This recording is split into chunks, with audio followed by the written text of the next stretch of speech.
Welcome to Virtual Airlines Recruitment Day. My name is Emma. I'm the head of cabin crew recruitment, and along with Laura, my assistant, I'll be conducting the interview today. The interview today will be behavioural in concept, consisting of some very general questions. Do your best to answer as well as you can, and feel free to help yourself to water. Right, with the formalities out of the way, let's get on with it. Why don't you tell us a little bit about yourself?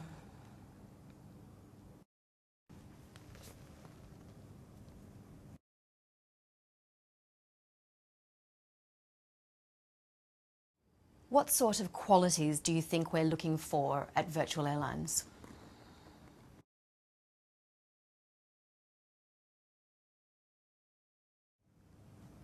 And do you think you possess those qualities?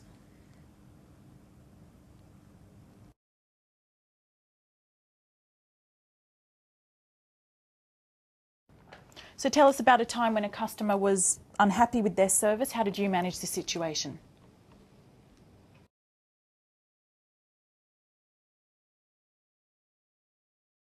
Well, as a cabin crew member of the Virtual Airlines team, you will be a public face of the company. How would you handle an irate passenger who's missed their flight through absolutely no fault of their own?